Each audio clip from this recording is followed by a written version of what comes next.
Hey Cat, sometimes a shoe comes along that draws as much attention for its looks as it does its specifications. The New Balance FuelCell RC Elite 2 is one such shoe. A huge amount of midsole stack there, and eye-popping looks. It's one wild looking shoe. Let's wave the magic wand and assess the foam.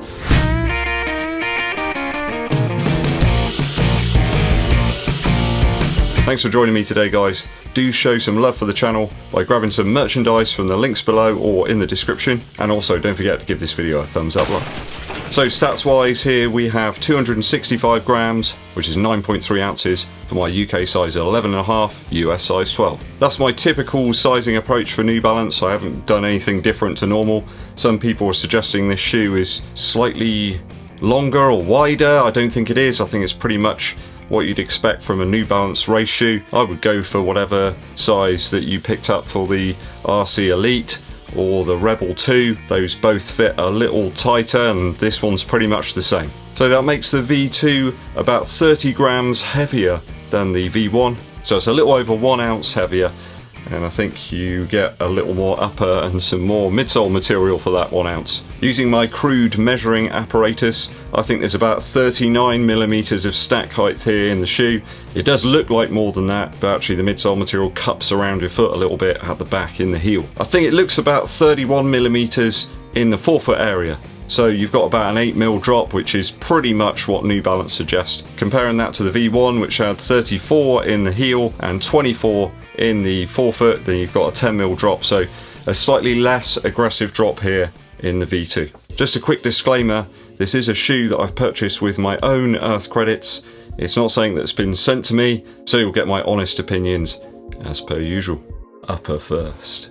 A little bit of magic. Right, upper wise, there's a tad more space in terms of width here in the shoe. It's about 0.2 of a centimetre in terms of extra width. So I don't think anyone's going to really notice it all that much. I wouldn't suggest it's voluminous in any way. It fits pretty much like the Rebel 2 and the RC Elite. Still a race feeling shoe, and pretty much exactly the same in terms of length as per the two shoes I talked about a moment ago. The tongue, heel flare and the simplified lacing system here really do hark back to the Rebel 2 actually. If that's a shoe you enjoy, it could be that you enjoy the fit of this one also. Just feels like a Rebel 2 that's been blown up with a bicycle pump, basically. It's had a little bit of magic dust sprinkled on it. Actually, they've just poured the whole jar on there.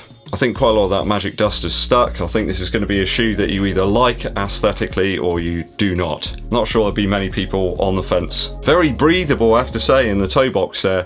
It's been quite humid the last couple of days on my test runs. I did record a review of this yesterday, but I wasn't happy with it, so I've completely redone it from scratch because it matters, you know. I don't like just putting out any old junk on the channel. Possibly the largest overlays of a logo I've seen on any running shoe. There's some felt-like sections on the medial and lateral sides of the heel. It does make you wonder a little bit whether all of these overlays really are necessary. I mean, they're just going to add a touch more weight, and this shoe's already heavier than the V1. Fortunately, the overlays are quite flexible. Can't really feel them on top of your foot at all. There is a heel counter here and quite a lot of padding around the heel and Achilles area. Just that pronounced heel counter there, almost Hoka-like. Laces are a tad short.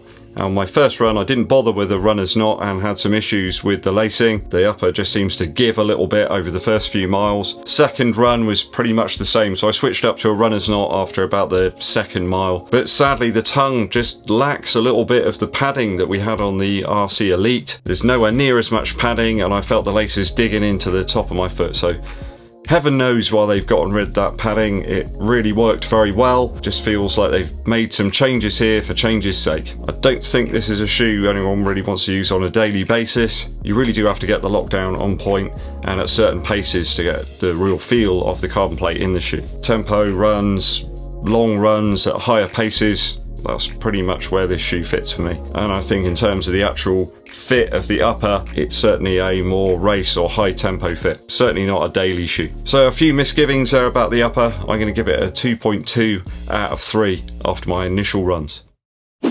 Midsole now. So midsole wise, the shoe isn't anywhere near as high a stack as it does appear. It's a little bit like a reverse TARDIS. So the foam in the heel area there does partly cup around the foot, and using my crude measuring devices, yeah, it comes out about 39 millimeters in my UK size 11.5, US size 12. The slightly lower drop here doesn't feel quite as up for it as the RC Elite does, but you do notice that slightly wider surface area and base underneath the foot and the additional foam as well. Clearly an attempt by New Balance at a more cushioned and perhaps more accessible version of their RC Elite, perhaps an Alpha Fly alternative, but with a far more forgiving feel in the forefoot. You haven't got that aggressive air zoom pod feel here. As I mentioned, it's a touch wider in the midfoot area by about 0.2 of a centimetre over the RC Elite. I found the shoe superbly stable around corners, and from that aspect it does have a little bit of an edge over the version 1. That feels quite narrow in comparison to the version 2.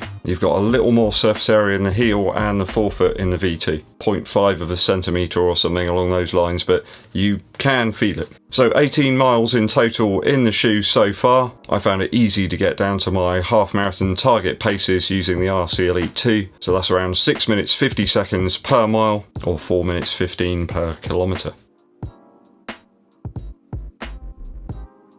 Still felt good at lower paced sort of efforts as well, and when you increase the turnover, the shoe really does start to kick in. The foam here does seem to have some type of covering over the top of it. I haven't noticed that previously on fuel cell midsole shoes. There are lots of ridges in the midsole as well. It's probably to try and hide some of the creasing that naturally will occur. Relatively effortless feel today using the RC Elite 2. A 10-mile effort with the first 5 miles of that at a steady paced effort, and then I put in some half marathon paced efforts as well today, and they felt pretty good. Keeping the heart rate there very low level considering the pace that I managed to achieve. So very, very happy with that. So overall, a midsole that really does lend itself to distance, I think, though not sacrificing comfort. A very accommodating Alpha Fly and Next Percent challenger from the midsole perspective. I'll give it a 2.8 out of 3 for the midsole after my initial runs.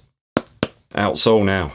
So I think New Balance used up all the magic dust on the upper and the midsole because the outsole is pretty poor. So I'm sure that the rubber here is perhaps a little lighter than that on the RC Elite V1, that Dynaride stuff. It was really great, probably one of the best trainer or running shoe outsoles that I've ever used. It had incredible bite to it. This doesn't. Absolutely fine if you're on dry concrete or road. If there's any moisture on there at all, I found that it was incredibly slippery, to the point where I actually went over twice today. I'm okay, I haven't injured myself, but seriously, a little bit of rain overnight and concrete was made really quite treacherous actually in the RC Elite 2. I've seen loads of reviews of this shoe. It's been available to some reviewers for quite some time and they haven't really commented at all about that. I can't understand why, because the outsole between the V1 and this is night and day. I mean, I wouldn't take it anywhere near any grass or anything like that, especially if I had dew on the grass. You're just gonna go flying, get no traction whatsoever. I mean, the one saving grace is hand solos here poking through the midsole. We got Next Percent style traction fangs in the rear. So yeah, if you're gonna run your marathon or half marathon in dry conditions, great, but a plus 200 earth credit shoe, a super shoe that has such poor traction, I just don't see why they had to change it. If anybody knows why, let me know. If it's a thing to make it more appealing to more runners, a bigger cross section of them, then sort of understand, but to me it's a backward step. It's a backward step. I'm going to give it a 1.5 out of 3 for outsole after my initial runs. Maybe I'm being harsh, but it's going to limit its use for me. Anything that's wet again, I'm not chancing it. Value now. I don't think anybody's going to buy this shoe on value alone, are they? If you like the looks of it aesthetically, then you'll probably pick it up.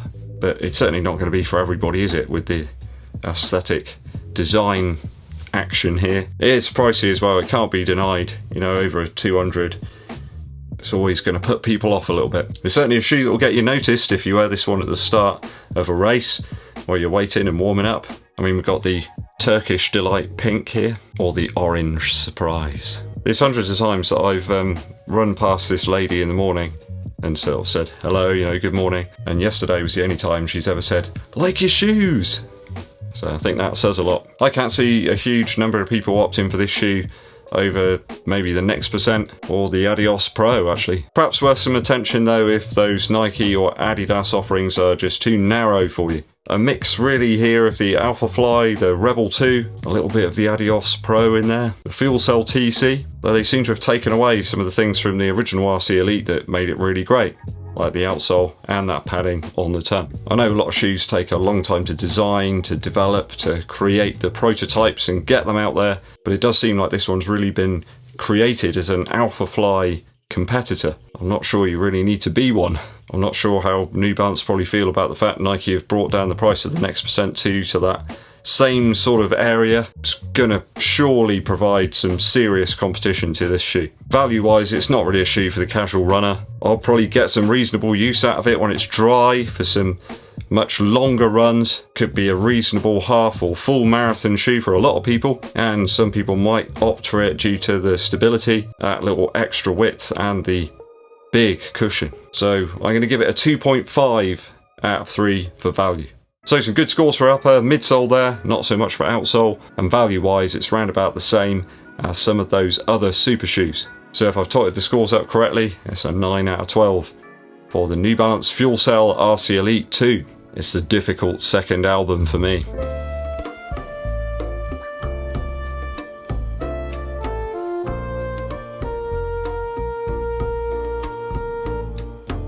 You pick this one up, guys. I'm enjoying bits of it, but yeah, when you slip over on some barely wet concrete, it's not nice at all. So certainly left a bad taste in my mouth. Let me know what you think of this one, guys, down in the comments.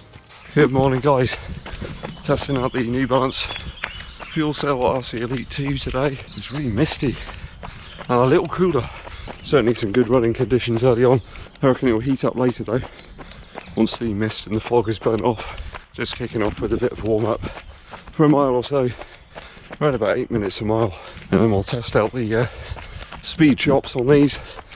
I certainly will say earlier on, they certainly feel an awful lot wider in terms of the surface area underneath the foot. Sizing, I'm glad I went for the 11.5 because they're not that much longer like everybody else suggests. Over the first mile I'm finding that the upper's flexing quite a lot, so I had to retighten both shoes. So if you do get these, be aware of that. It could be a bit of a issue. Don't let it fox you. You know, you don't send them back straight away.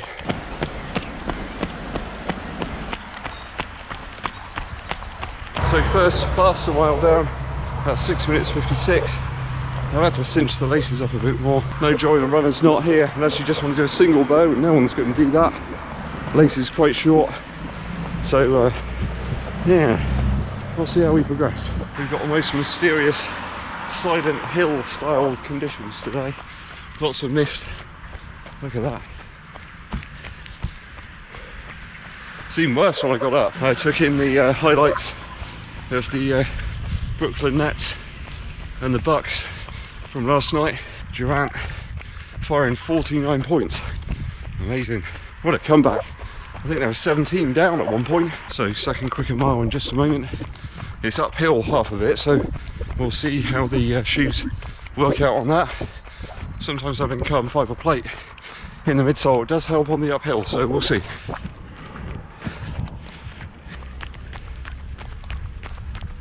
It's just totally bizarre out here today. Once this burns off, it's going to be warm. So I think that second faster mile was about 6:56, which is good. Turning around now, doubling back. I think we'll take it up to about 8 today. I think that's what I'm feeling like doing. I've got another hard day ahead, so I think 8 will probably do it.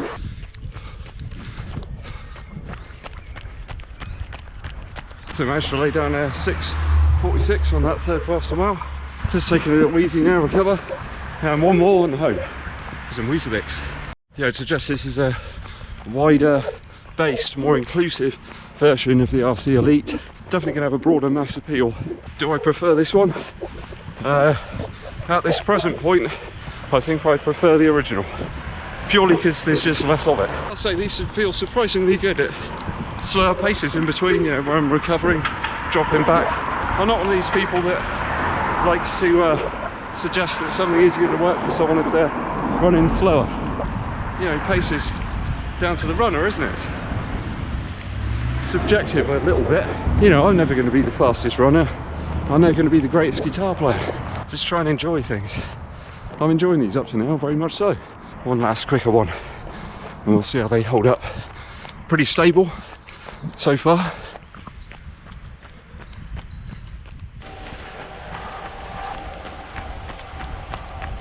As you can see, it's just shrouded in fog and mist.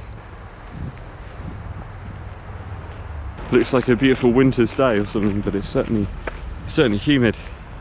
So how the shoes feel? The shoes feel good, very comfortable. Dare I say, almost plush around the ankle. You know, they do make you feel like $1 million. But then again, I do feel a little bit like the running Liberace right now, wandering around in these. I have got some strange looks this morning. There's a lady that I often pass on a bicycle, and she said, "Oh, I like your shoes." I thought, she's never said that to me before. And all the shoes I've worn, yeah, I kind of like them now.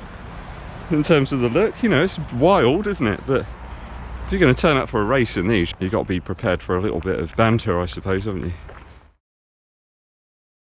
Musical interlude. Today's musical interlude comes from the 2010 album by Eels, entitled End Times. Now, this album's awesome because it was part of a trilogy of albums that E did around that period, and it kind of sounds like a tape that's been found somewhere, maybe by future visitors to the planet, and they found the tape and put it in, and the quality on some of the tracks is quite basic, but it almost sounds like a diary, I guess, of these testing times, I suppose, that E's been through. Now, it starts off with the beginning, which is clearly all about a relationship that's sort of gone wrong, and it's quite touching, where he talks about putting on his old jacket and stuff. Certainly is a bit of a bummer of a record, you know. Don't go listening to it if you want something joyous and happy, because it's not like that. The tracks End Times and Little Bird as well are beautiful. Little Bird's just fantastic. So pared down, just the guitar and E's vocal talking about how there's a little bird out on his lawn and it's his only friend. It's sad stuff, guys. There's some more rocking stuff on there as well. Paradise Blues is a distorted mess of a tune, but very enjoyable. It's a little bit like eating a very sort of oily burger, where all the stuff's kind of falling out, but you're so hungry you can't get it into your mouth fast enough. I know that's why you come to this channel, guys, for those type of analogies, but that really is what the tune's like. Go and check this one out, guys. I think you might enjoy it by not enjoying it, if that makes any sense. End Times by Eels. If this type of video has been enjoyable to you guys, make sure you hit that subscribe button and click the bell below for notifications of when we launch those new videos for you. And it really helps the channel out too if you give this video a thumbs up, like, and share it with your running buddies. My name's EDDBUD, and I'll be seeing you